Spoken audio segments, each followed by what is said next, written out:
Well, I'll go in your order. Anything can happen, you know, when you're dealing with Iran, but when you're dealing with other countries.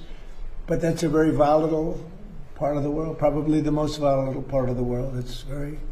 The people are volatile. The leadership, you see what's going on. We've gone through 3 teams of leadership.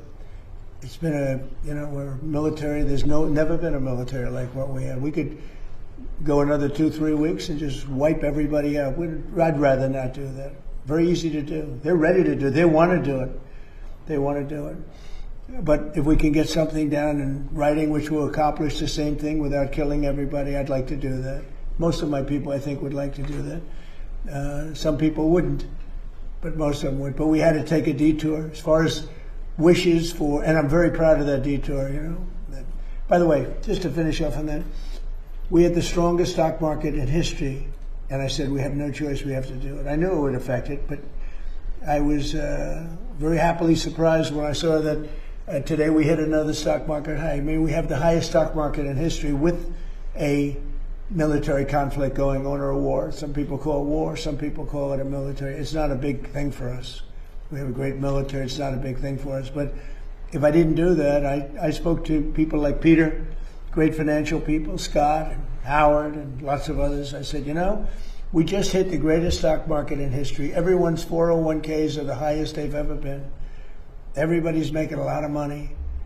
Costs are coming down. You know, we took over the highest cost and the highest inflation in the history of our country. Costs are coming down. Everything's good. And I hate to tell you this, but we've got to take a little detour and go down to a place called the Islamic Republic of Iran. And we're going to have to stop them from having a nuclear weapon. That's what we've done. And they've agreed to that. By the way, if they sign the agreement, they will have agreed to, we will not have a nuclear weapon or bomb. We will not develop one. We will not buy one. You know, originally it was we will not develop. I said, what about if they buy? That went into a 2-week negotiation. But in the end, we got that. Now, we got it if they sign the paper. In theory, they're pretty close to signing a paper. We've actually gotten along with them very well. And you know what you saw for the last few nights?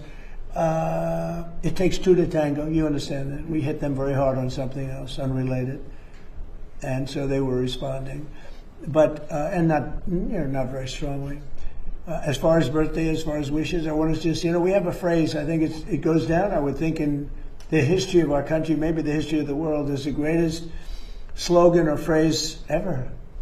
Make America great again. That's all I want. I want to make America great again. I think we've come a long way. I think we're the most respected country in the world right now. By far, the most respected. President Xi told me, I was talking about, he's a friend of mine, he's a good man. I hate to say it because the press goes and they say, oh, we called him a good man. He is a good, he's for China. I'm for the USA, It's like one of those things.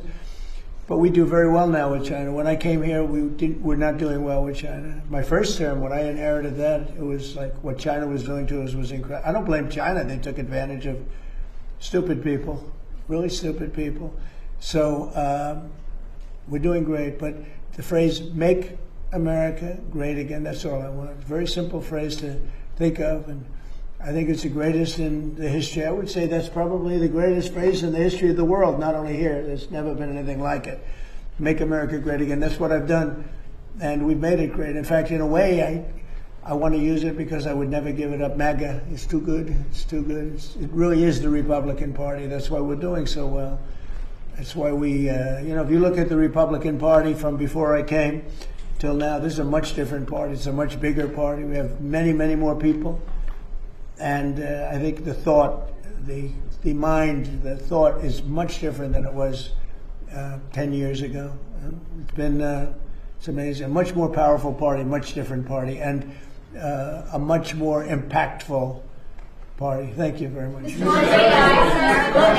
2 questions on Iran. Go ahead. First, you said last week that the U.S. would go in and dig out the buried nuclear material in Kuwait. With them.